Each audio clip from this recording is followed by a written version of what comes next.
twisting and turning inside out. Beautiful move, trying to get the shot on. He holds, he shoots, he scores! Absolutely! The pitch, high fly ball, center field. It's hit pretty well toward the wall. Goal! Roethlisberger gives him a lot of room here. Juju Smith-Schuster off to the races inside the 30, the 20, the 10.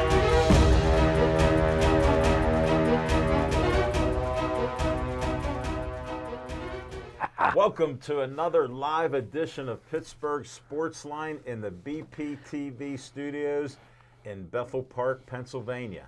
Thank you for watching us. We appreciate it.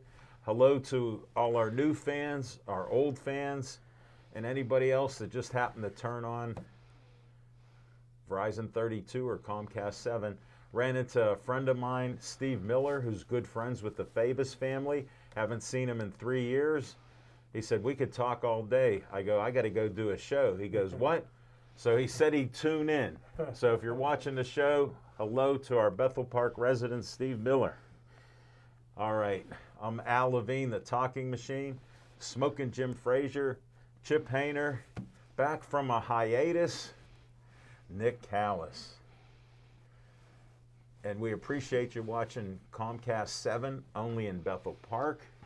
Verizon 32 in Bethel Park, all the way from Nemacolin, Cranberry, Wexford, all points in between. Yes, city of Pittsburgh, you name it, you can see us.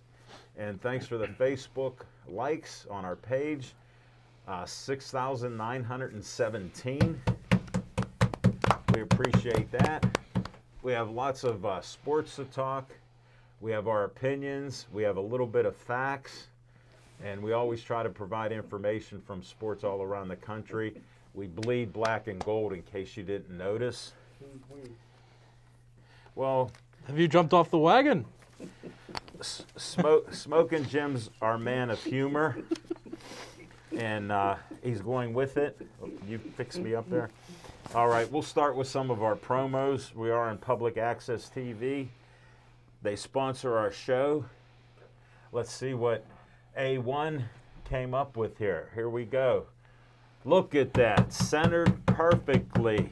Not only is his hair not out of place, this literature's spot on. 412-831-1900, Hillcrest Shopping Center, right on 88 near Brewster's. You can't miss it. They provide great Italian food, salads, desserts, you name it. Smoking Jim loves it. He'll be eating shortly. He pauses till he talks, and he'll show you he does bite his fingers once in a while, so you got to watch that. All right, we end each show with Stay Joey Strong. Thanks, Nick. Mm-hmm. Hi to Bill Means, Ralph Williams, good evening. And some of you, I just wanted to let you know, when you go on Facebook Live, my phone limits how many I can see. If you do make a comment or say hi, I'll acknowledge you through the show. And when you make comments to Smoking Jim, he has two phones, not very technological. He worked in the computer business, he told me, for 18 years. I don't know why I got to explain everything to him. So he won't be able to reply. Sorry for the little thing. And I am picking on him. This is Joey Fabus before DIPG, after DIPG. He lost his life at 8 years old, 7 years ago. And his family started the Joey Fabus Childhood Cancer Foundation. You can donate money, time. They have events. The biggest event they do is the 5K 1 mile superhero race at the high school in September. I film it each year and interview all the people that want to talk to me. Some of them run away, but I do get a lot of them, and they raise the most money there. So check it out.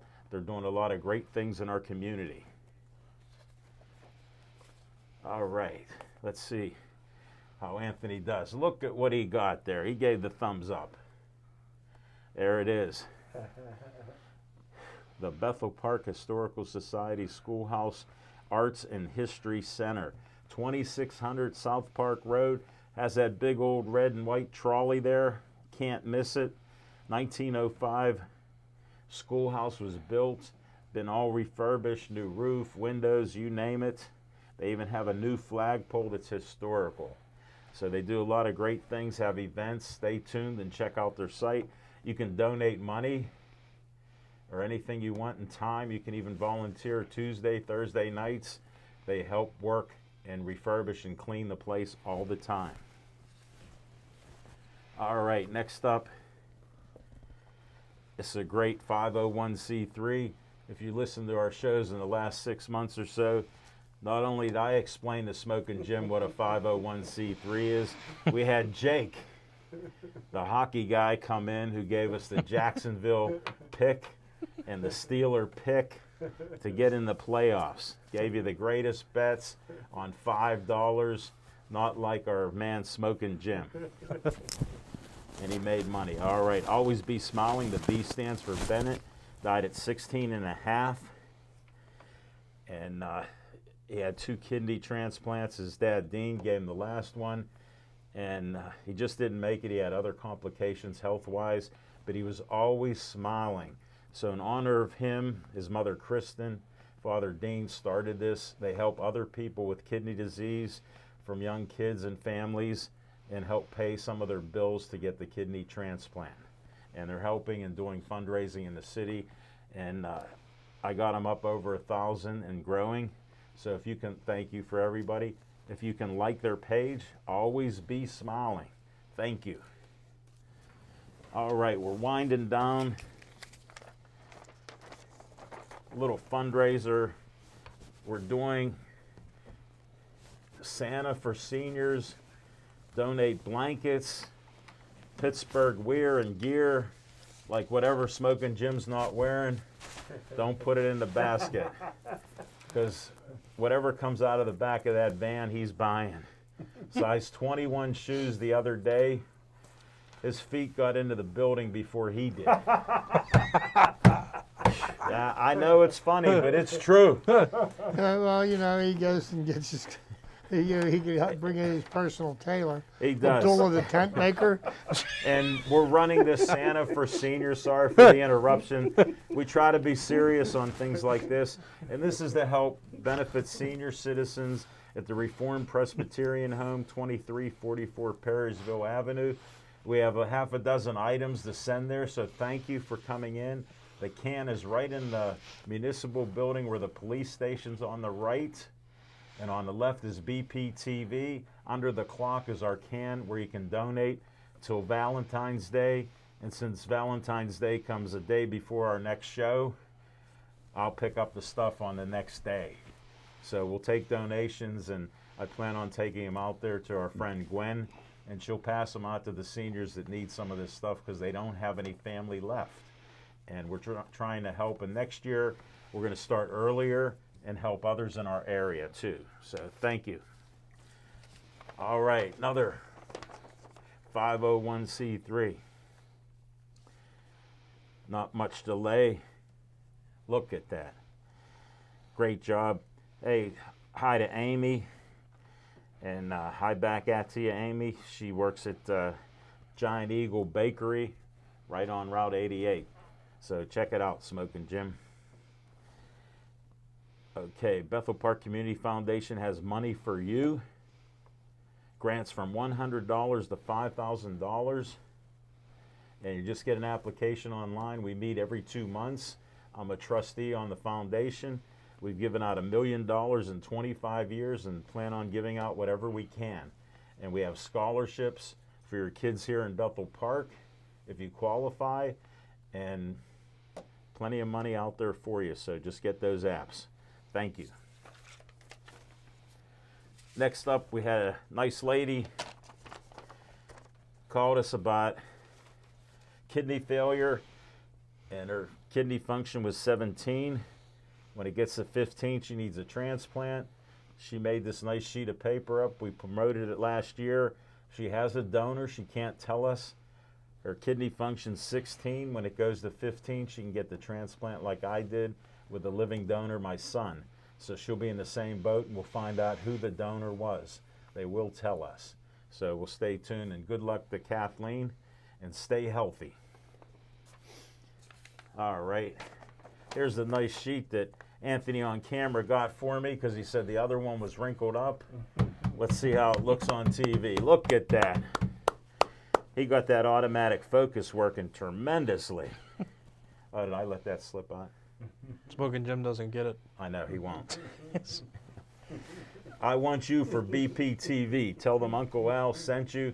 He's the producer and host of Pittsburgh Sportsline, 412-831-3400, or 3304. Sorry about Yikes. that. I knew I made a mistake when I was saying that because I just called it today and talked to Dave earlier, just lining up my guests for tomorrow and end of the month with the Talking Machine show. 2 more great guests coming up, so check it out. And he wants you to volunteer if you're at high school. This can help you in college, just like Anthony, Ryan, A2. They all went to school for this. This could help you pay some of your tuition. There are scholarships here in Bethel Park. And Nick didn't qualify for it, so just had to share that. But all right, we're going to start our show with What's on Your Mind. Smoking Jim Frazier, what's on your mind? Thanks, Al Levine, the talking machine. And if you want the green, Hold it, you're in green. you Green got hat. to see What green? Levine. He's camouflaged. They can't find him. Hey, Just look up. I tell you, I'm already counting my money. I went with Florida Atlantic, and they're up by 25 points, brother. Another 250 coming in. Al Levine, the talking machine. That'll help with Tony, who's holding out for more money tonight. Al jeez. Al Levine, the talking machine. How come all you white guys, it's wintertime, is in short sleeve shirts? Boy, you white guys are tough, man. Smoking Jim, I got my hoodie behind me when I go outside. I get cold real easy since I have anti-remission drugs killing my immune system. Unlike you, who doesn't feel hot or cold. And I got to share this. We talk after the show sometimes. He dresses like this when it's 85 degrees Right. outside. So I wanted to mention it, but 2 weeks ago, we're outside. He got to go to his Zoom call, and we're talking a minute or two. And I don't know whether he was telling me the truth or not. But he goes, I'm getting cold. I got to go to my Zoom call. I go, no, you don't want to listen to them. So I don't know if he was talking about, we won't mention that word that he invested in that's down. Because if you don't bet, don't start. If you never invested, learn first. Don't just get with a nice group of people that tell you, what was that word? You'll be a millionaire. Well, I tell you what, on my Zoom call tonight, I'll be eating my Italian wedding soup. I fell in love with Italian food since I first went to Olive Garden. But what's on my mind? Wait a second. Hey, disclaimer here. The Olive Garden is not an Italian restaurant, okay? Let me second that with Chip. It's the Italian version of McDonald's. Here, all of my Italian friends, and I grew up with all of them, from too. DeMeo's, Russo's, Piccinini's, Strategos, I Florioli's. played baseball with some of them. I played baseball with them, and they played with me, and I know who they are. Some of them coached me. They told me that is not an Italian restaurant. Pasta 2 is. That's where I got my Italian wedding suit. But what's on my mind, Al Levine, the talking machine, everything's not racism. You know, my heart goes out in Black History Month for Flores. Listen, Al Levine, the talking machine, everybody knows that a good friend of mine is one of the greatest coaches in NFL history, Bill Cowher. And Bill Cowher showed me his notebook one time. He had 200 names per position, say wide receiver coach. He had 200 names that he would hire if his wide receiver coach left. You know, most people in the National Football League, most organizations are worth more than $1 billion. So these guys are multi-billionaires. They know if they fire somebody who they want to hire. So everything's not always racism, Al Levine, the talking machine. I look at Flores and I don't see him being anything other than a football coach. He don't look like he got the personality for TV. You know, you got a racial suit against the National Football League, but you don't invite the NAACP, but you hire 2 white lawyers. That don't really make any sense. And Al Levine, the talking machine, these owners in the National Football League, Bill Cowher, knows who he wants to hire as a wide receiver coach. I think they have in mind who they want to hire their next hire. Now, the Rooney Rule was for minorities to interview. That way, maybe you be considered during the next rotation because they'll build a relationship. But in my opinion, Al Levine, the talking machine, everything in the world is not racism. And that's what's on my mind. Well, Smoking Jim, as always, I appreciate your opinion. And I happen to disagree because I've lived in the city of Pittsburgh my whole life. That's shocking. And I was born in the Hill District, 1956, 105 Pride Street. So I saw it from every side out there. I witnessed anti-Semitism with myself growing up. I witnessed racism all the time. So I must disagree with you.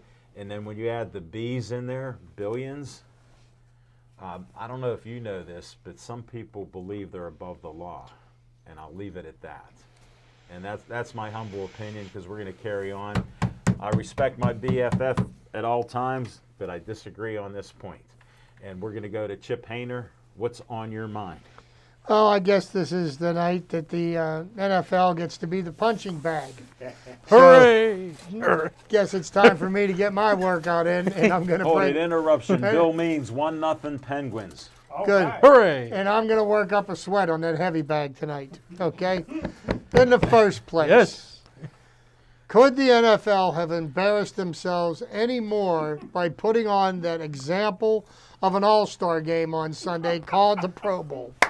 We saw patty cake, Baker's man. I fell asleep We during saw it. two-handed Watch- touch. never watch it. We saw people do anything they could to avoid one another. Why even call that a football game? I saw better games of football in my front yard growing up as a kid when we played a game called Kill the Guy with the Ball. You all Yeah. remember that? Great game. Yeah. Well, we actually tried to make plays. We actually tried to tackle one another. Even Deion Primetime Sanders considered it an insult. He said when he played that it was an honor to go to the Pro Bowl and that they tried to make plays to, show their respect for the game. We've got no respect for the game. How they got fans in the stands? They must have had vendors out front handing away tickets, probably to homeless people because they couldn't get people, because people didn't want to go away from the blackjack tables. And so there's that. Secondly, the NFL embarrasses itself with its hiring process by completely disregarding the Rooney Rule and the intention of the Rooney Rule in a league that is populated by 70% African American players. Now we have 2 African American coaches, and I'll get to that point next, okay? And the thing I find most amusing about it is that the commissioner, the guy with all the weight in the world, says to the owners, well, this is unacceptable. Now, I find that laughable at best because who hires Roger Goodell? Who pays Roger Goodell? Let me guess. The owners do. So, What a surprise. how can Roger Goodell make the owners do anything other than make sure his paycheck is deposited in his account every 2 weeks or once a month or whatever that may be? So I find it laughable that the commissioner would make a statement about that, like that to the owners. And the owners, they start catching a little flack and, accusations were made and lawsuits are filed.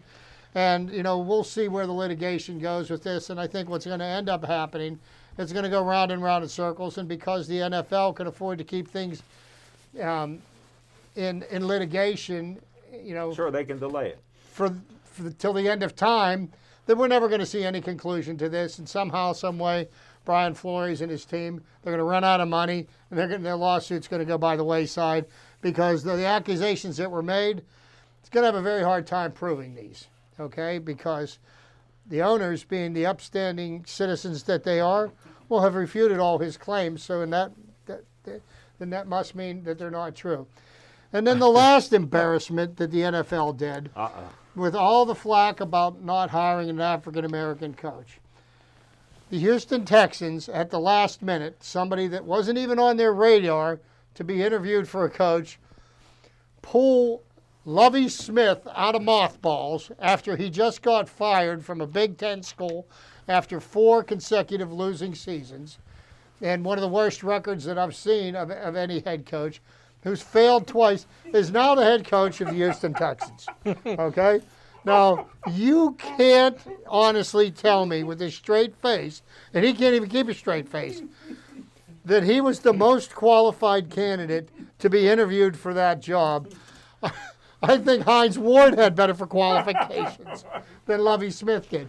But they've hired somebody, and and I guess they did this because, yes, it is Black History Month, and they wanted to make sure that they made recognition of this. But I think it's a farce. I think it's a joke, and something needs to change in the way their hiring practices go. But how do you institute change? The way they're going about it, it's not the way. That's what's on my mind. The only thing is, Chip, you make some great points. But what I've learned with trying to fight big companies and stuff, sometimes it just takes an innocent start like this to get others to follow up on it. Because he sacrificed himself knowingly. Right, but he sacrificed himself. But what is there? What kind of punishment can you employ on an ownership No, group? those are the problems. Yeah. Where that would be like me fining my employer for the way he treats an employee. Really? Right. I mean, does that doesn't make any sense? So there is no consequences for how the ownership decides to do things. I mean, if there were consequences, let's talk about Daniel Snyder. Okay, all of this stuff about him and all his sexual improprieties that they're brushing under the rug, because guess what Roger Goodell is not going to do? He's not going to produce the evidence for anybody to see. So if you can't see the evidence, I guess there's no crime. You're pumping me up too much for the simple fact, when you take Gruden, who were all the other people on the emails? And I rest my case with who's above the law. I started that earlier. Chip co-signed it right now, and there are no consequences unless you go to the court of public opinion. Well, the NFL has a history of destroying evidence. They destroyed the evidence in Deflategate. They destroyed the evidence in Spygate. They're destroying the evidence for Daniel Snyder. So, if they got something that could possibly tarnish the shield, we fire up the paper shredders. But yes, you had something to say, Jim. Yeah, only disagree with one thing that you said. We're not African American, we're black. Okay. Great statement spoken. Proud of you. Well, again, I need to see his facts because they go back to illegally, they brought him here from Africa. So, it's a great point, but it's sort of... You can refer to yourself however you want. I'm just going to call you my friend, Jim Frazier. I just call him my BFF that looks for something negative to distract us, and he does it continually. And I wanted to tell Jim Ellenbogen, this is Chip Hayner. I heard that he works on your yard. So Jim is watching. Hey, Jim. So he's out there. Gio Pizzo's watching. Bob Beers, who I worked with at the press for years, is watching. Again, thank you. Tony from Chick-fil-A that goes by Anthony in public life. He's watching, and he said, Eric Bieniemy, what about him? Does he have to get 40 interviews to get hired? He couldn't coach us. He couldn't lead. Well, you know what? I understand why Brian Leftwich didn't get hired, because he got hired and was in consideration for a head coaching position. And then he said, the only way I'll be the head coach is if you fire the general manager that interviewed me. Okay. So, these black guys really throwing their weight around. No, that doesn't make. How do you come into a job as a new hire and say, well, the only way I'll work for you is if you fire my direct superior? No, hey. I thought he had the job. I was telling everybody he had the job. Right. And then I found out that he said, I won't work for Trent Baalke. Okay, you fire Trent Baalke and I'll be your head coach. Hold it. You're making me think of a guy, what's his name? From Michigan, Harbaugh? I love it. 9 hours in an interview,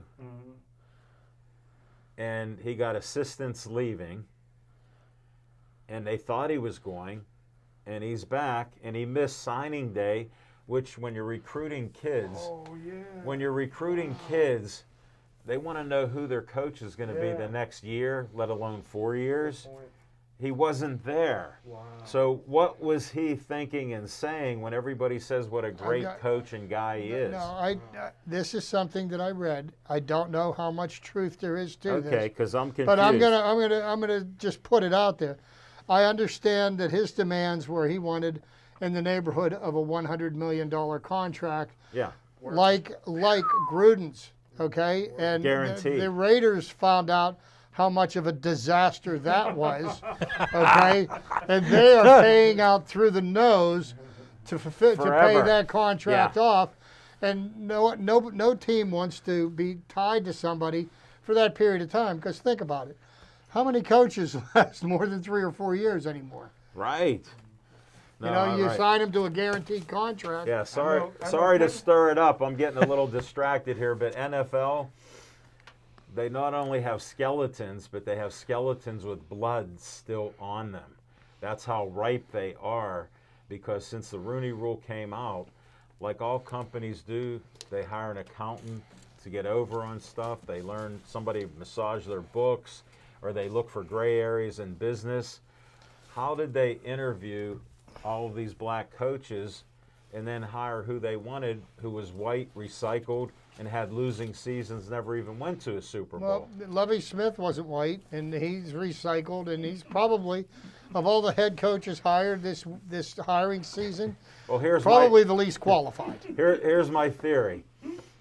The lawsuit got him hired.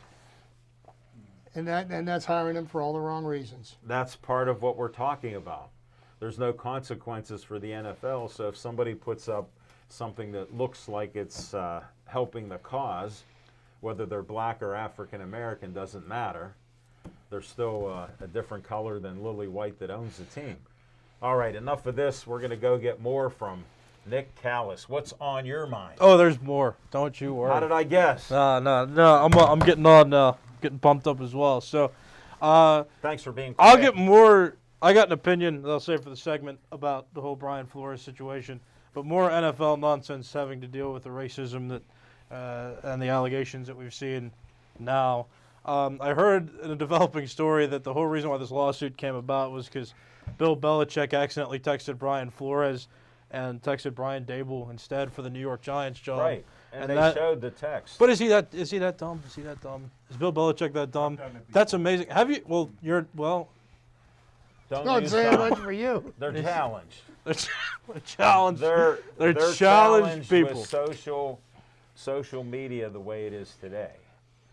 Yes, but now I also heard the allegations that coaches were paid to tank and to do poorly, and then Hugh Jackson decided to come out of nowhere and start talking about how that happened to him, and then he retracted his comments, and that dude is also kind of challenged.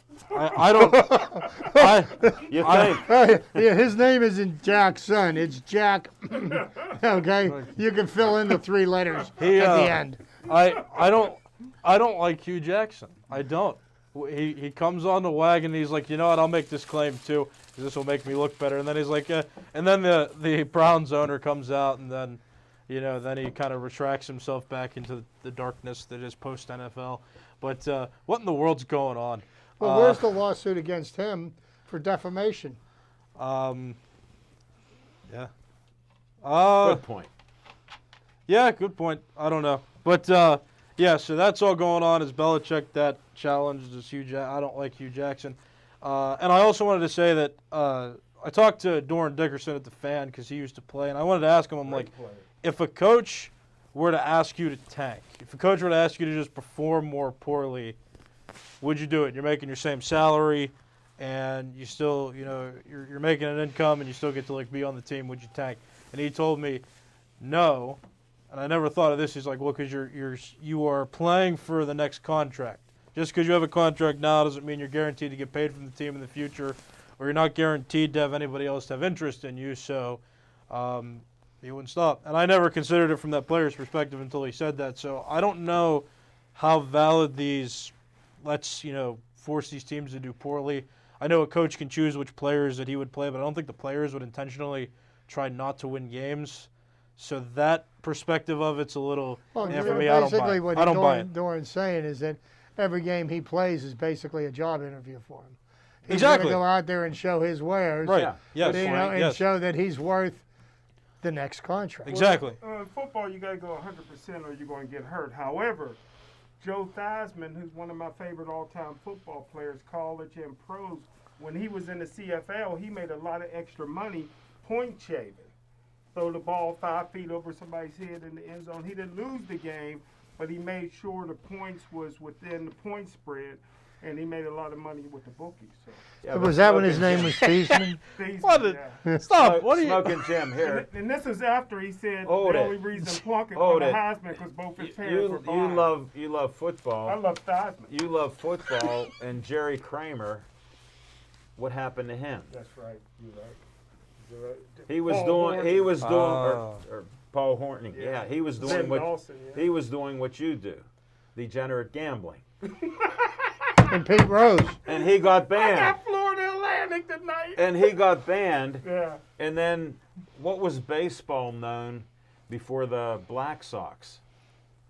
Their games were all bet on and controlled by bookmakers didn't know and that. things for years, know because you only learned about baseball being on Pittsburgh Sportsline, Oh, he doesn't have to worry about sports gambling. He's got a tanking investment right now. That's right. which is good.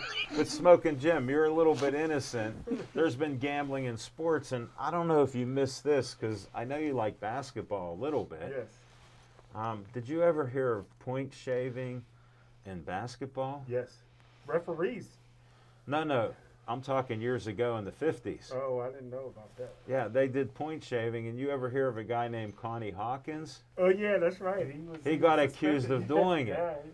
Yeah, and he did do it. But he Well, was great. how do you get smart on that and you want to bring up a dumber point about something else? We're talking about the integrity of the game, and that's what we're trying to talk about here. Money. And I always tell people, follow the money. Hey, you got a few other people. Jim Ellenbogen always has a little joke with me. I do wild caught fish all the time. So he said he's wild caught and here to watch our show. And Keith Appenrott, a friend of mine, lives in Nashville, from Pittsburgh, from Brentwood actually. He's watching the show. Thanks. Patrick Higgs watching the show. Michelle, thanks for watching the show. Hi, Michelle. So I figured, well, you don't know her, but he's always thinking of sweeties watching the show. Just between us, Smoking Jim, tell your sweeties that we're on Facebook Live every Tuesday night. Because he has 3,000 of them. And I won't say what they're wearing or not wearing. But I see them every day.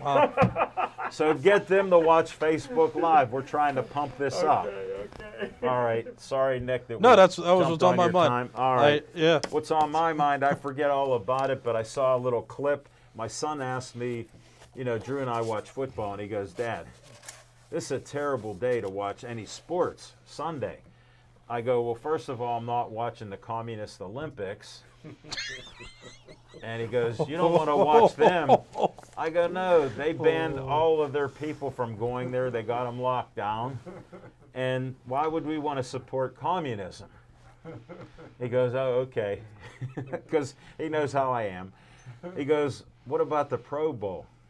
I go, Drew, you're striking out all over the place. I haven't watched them for like over 30 years. Wow.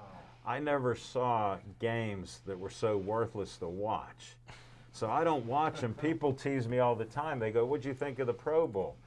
So I saw a clip. I was telling Chip before Smoking Jim stumbled in those 21, size shoes.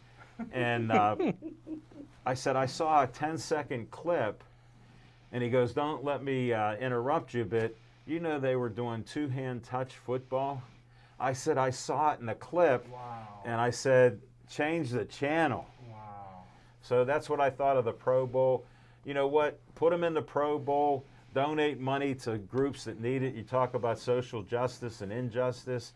Donate the money that you paid the fans to go there and all the advertisers that pump it up. Send all that money to help other people in America. and they won't have to think about watching the communistic Olympics. Amen. And we'll be back with some fiction and fact from Smoking Jim's Almanac. We got new graphics that'll be up in the next 5 seconds.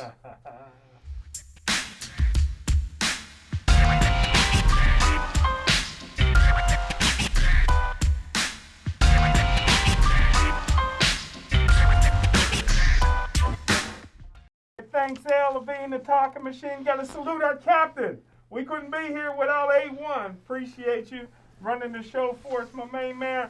Ryan back there, best editor on the planet. He's filling in for the ones and twos. You didn't even acknowledge poor Ryan. Hey, what are you back there. doing? But I tell you what, Al Levine, the talking machine, this is going to be very, very fast. Okay, next person. This fiction and Next.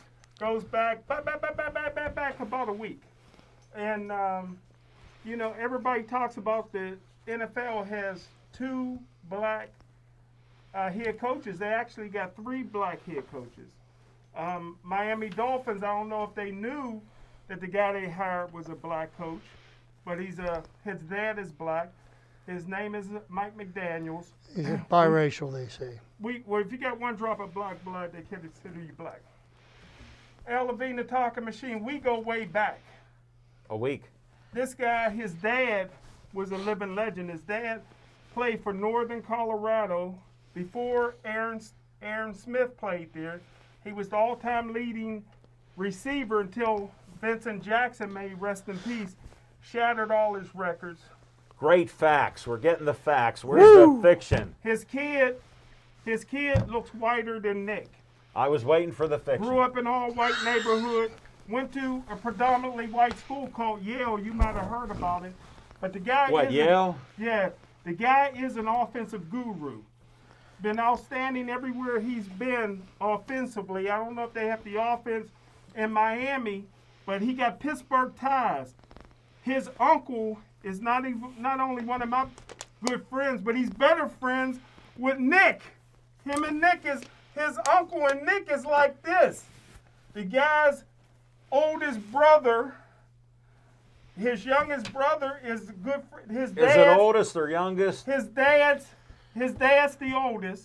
Twice removed. His Thank brother you. that's friends with me and Nick is the youngest. Nick and him is like this. He asks about Nick every day. Kevin McDaniels, that's his nephew. Yeah.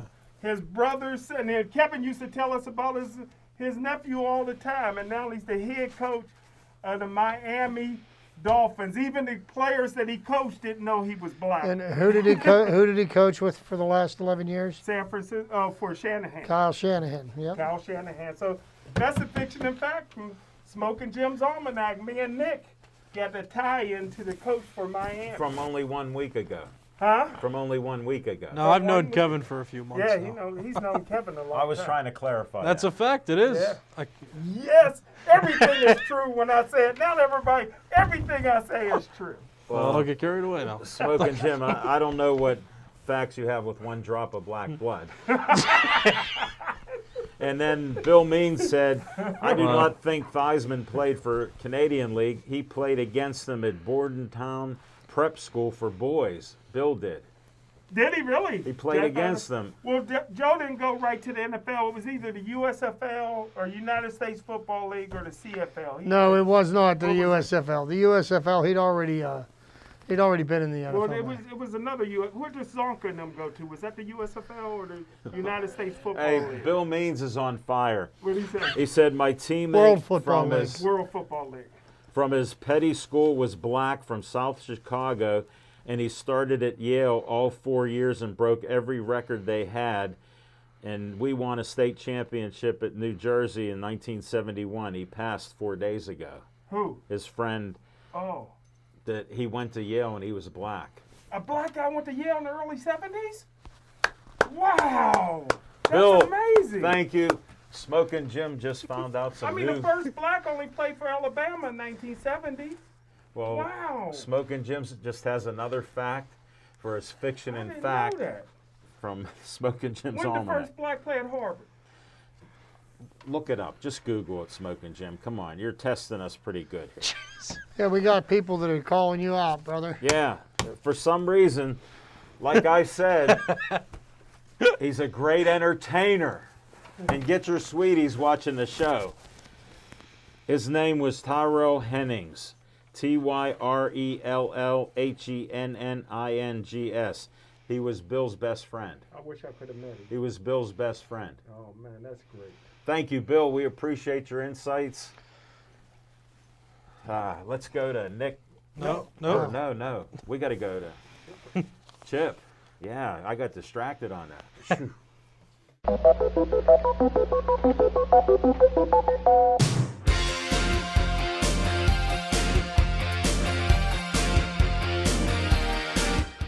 Well, What a graphic. what a graphic. Welcome back, everybody.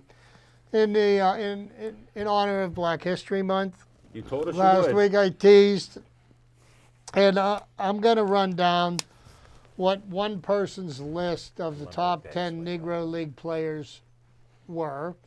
This is one person's opinion. There'll be other players that I'll be talking about as the month goes on.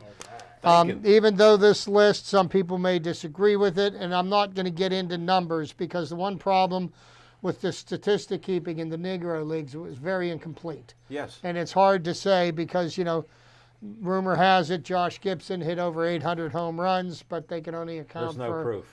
We never was good in math. There we go again. You had him on your list, though, so why are you talking There's a disclaimer poorly about on the man? racism by Smoking He was Jim on your So- best Sumner. baseball players list. Smoking Jim went racist on us. To move the list forward. His opinion only. And my list is the top 10. That means 5 on this hand, 5 on this hand, no feet. Nothing in between. No toes on either foot are going to count, okay? So, Perfect. number 1, Satchel Paige. The years played from 1927 to 1947. I don't think there's ever been anyone quite like Satchel Paige. He was 6'3", skinny, threw hard. Although his command was probably his greatest asset, he was also the ultimate self-promoter and legend builder.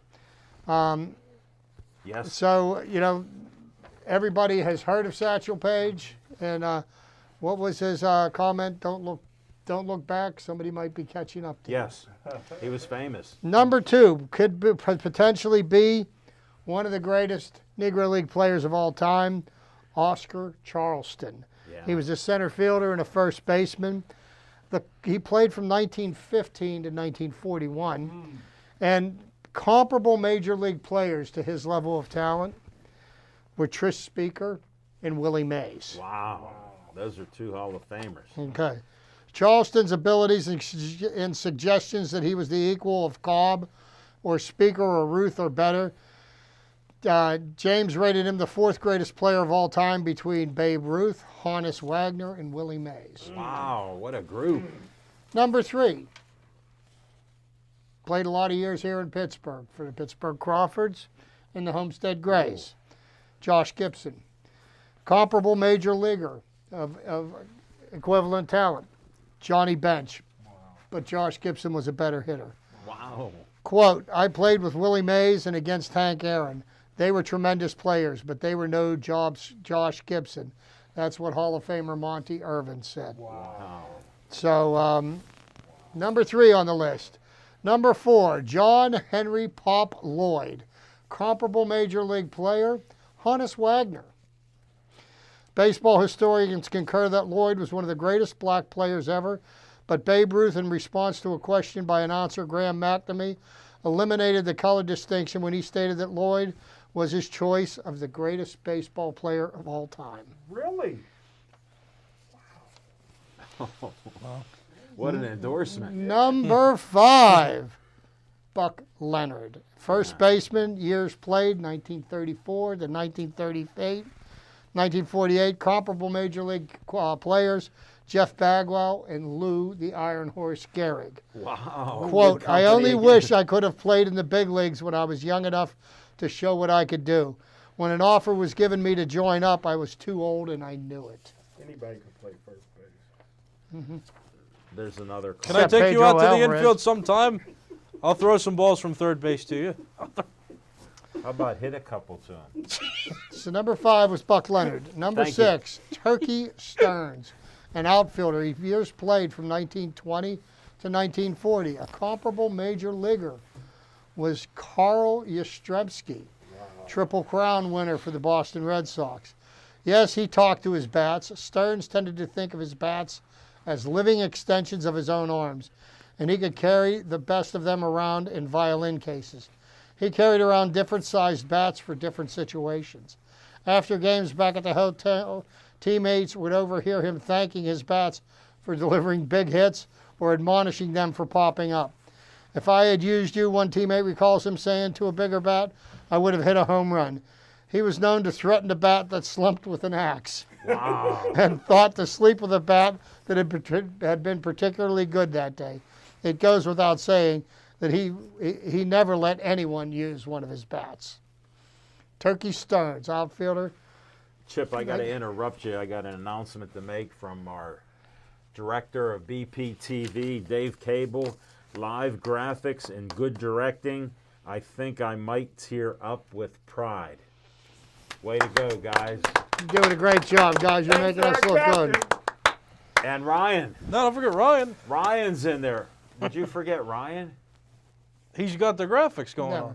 on. Did you forget Ryan? Always give Brian praise. You forgot him. Okay, Only be one captain. moving forward.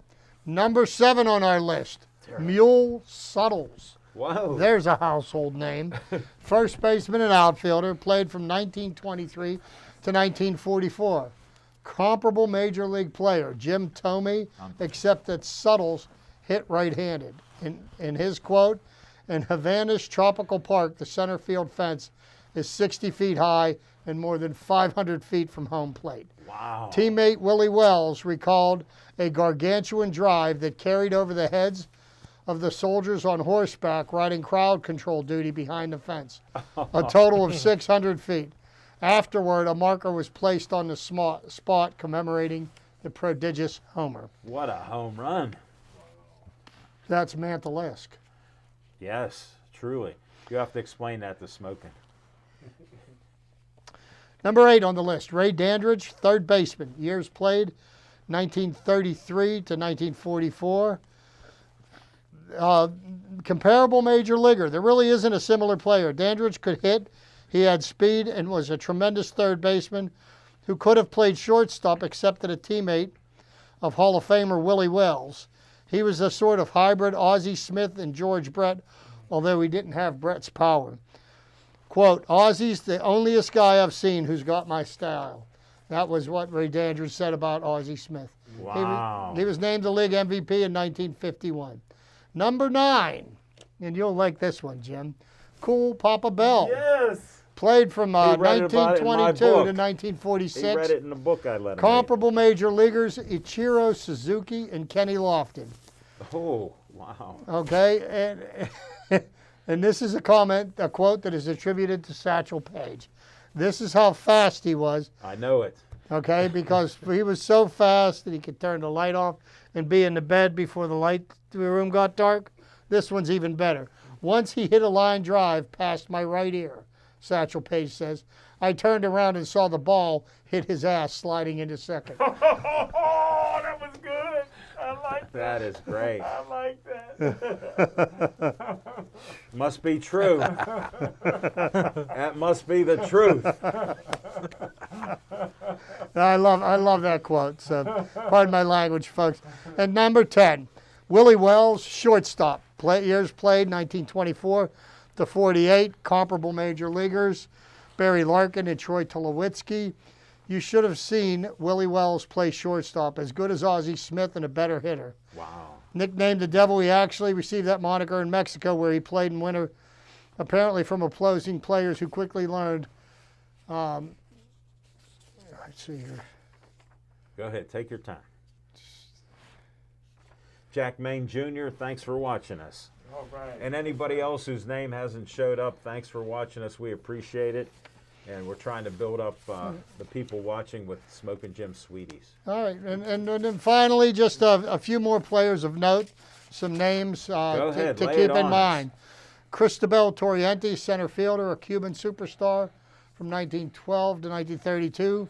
Martin Dihigo, another Cuban star known as El Immorta, In other words, the immortal Judy Johnson, third baseman. If Dandridge is the best third baseman in I think Negro I've Leagues, heard of him, yeah.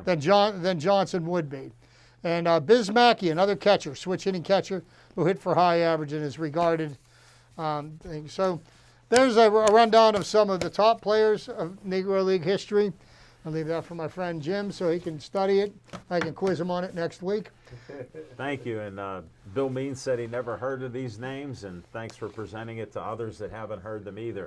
I knew about 80% of them because I've read on them before. Well, and I've read up on the, because of the history of the Crawfords and the Homestead Grays. Oh, yeah. And I'll tell you what, folks, read about it. It's fascinating baseball history. Yeah.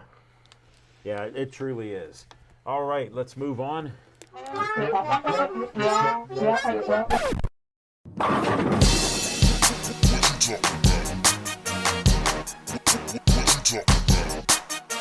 I have an opinion. Hopefully I can make it quick. So, the Brian Flores situation.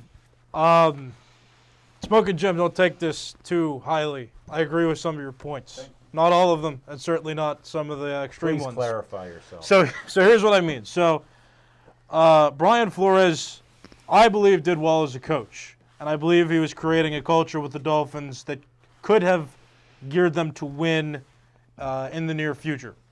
Yeah, this is what, a 7-game winning streak to end the year. They missed the playoffs, but I thought he was doing well, and his firing was unexpected.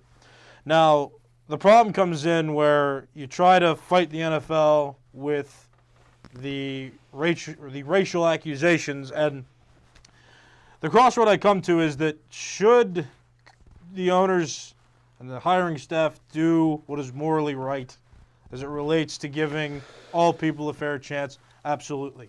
The issue that I come to grips with is that how are you able to police that? You can create a Rooney Rule and force them to interview, and while it may not be morally correct, while it may not be in the best interest of the rule, all they have to do is interview, and that's it. They have to consider them, and the way you consider them is to conduct the interview.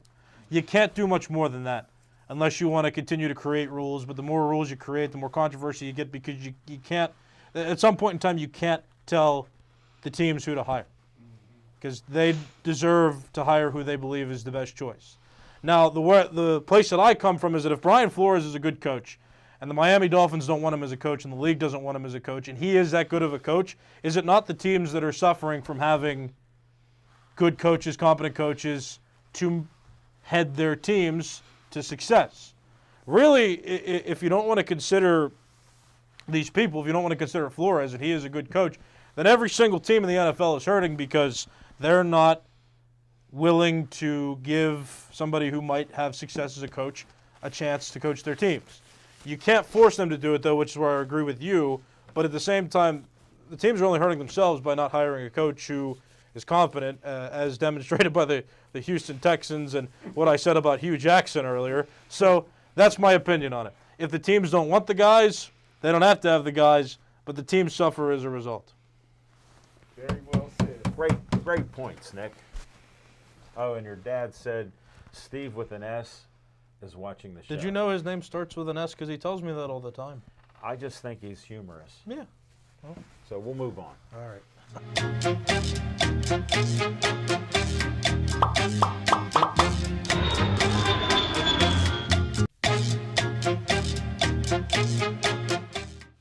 Sorry, I love that graphic that A2 put up there for me on location. On location, we got a brief one here. February 19th. Hey, that's coming up in a week or so. We'll be at the USS Fight Academy, 1712 Lincoln Highway, North for Sales. I don't know if you can still get tickets, but contact USS Fight Academy. It's a great venue. We love it there. Great people there. Great organization from top to bottom. This first class all the time, and we'll be out there to do a great show, and it'll be up within a week or so once we do it. Great boxing, all amateurs. So it's a lot of fun with these upcoming young kids. And then March 5th, we'll be doing a show for Jose Carabello, either in Sharpsburg or Millville, I heard. So we'll be doing that. I wanted to give a shout out to Colleen Davis in Millville. She's debuted with her first win as a pro. We remember fondly as an amateur and she just got better each year, and Jose's bringing her on to be a future champion. So congratulations to Colleen and your family and the team with Jose Carabella of Ray Schaefer Boxing Club and all her fans out there. So it was great to see that. She's just a great person and a great boxer. So, and Smoking Jim's starting to like women boxers, so it might work out for him too. And we can do a little final thing maybe on the Penguins, that with hockey having their all-star game and stuff like that, it's been a little time off, and I heard they're losing. The Pens are down 2-0. 2-0 to Boston. We'll just roll into that. They've been in a little bit of a slump. They've gained some points, but they've lost 4 in a row. And I'll tell you what, one of the most snake-bit players for the Pittsburgh Penguins has got to be Evgeny Malkin. You know, he's spent so much time injured, and it seems like every time he comes back from injury and he starts showing signs of being the Evgeny Malkin of old, something derails him. Yeah. And he's, boom, He's got COVID. And, you know, the last few games, the last game he said that it finally, you know, he got into a couple of scrums in the corners and his knee finally felt like it was normal again. Like he wasn't worried about re-injuring it or it giving up. And, you know, and it's heartbreaking because Evgeny Malkin, when he was on his game, he was one of the top players in the league. I think he's well past his prime at this point. Yeah. He's more, personally, I think he's more of a liability with his cap hit than he is, benefit to the team. But I mean, you've got him locked up, guaranteed contract. You got to pay him, so he has to play. Right. No, that's what's happening. And when we were 17 out of 19 wins, they played so hard in such a team system that Sully But promotes. they played so many games in a short period of time. And they may have burned themselves out. And it does. And then takes a toll. And again, I hate watching All-Star games, but I tuned in to the NHL a little bit because Jari was in goal, and they were pounding him, and he was keeping the puck out of there. Jari has made a complete 180 difference from last year. Yeah. Now the question's going to remain, can he do it in the playoffs? Okay, doing it in the regular season's one thing. Doing it in the playoffs, that's what separates the men from the boys. Hey, we got to talk Super Bowl for a second. Bill Means lives in Cincinnati. He's for Cincinnati, so we'll see what happens there. Let's all make our picks. Smoking Jim, make your pick. The Rams. I like the Rams. Rams. Bengals. There you have it, folks. We did it. I'd like to see our Pittsburgh connection with Aaron Donald. I'd like to see him get there and get it He'll with all show the... up to this Super Bowl. Well, we will see what happens, Smoking Jim. We appreciate your expert opinion on facts only. If he does it, he'll buy another building in Oakland. Yeah. We will see. Hey, thanks all of you for watching our show, and we end it with Please Stay Joey Strong.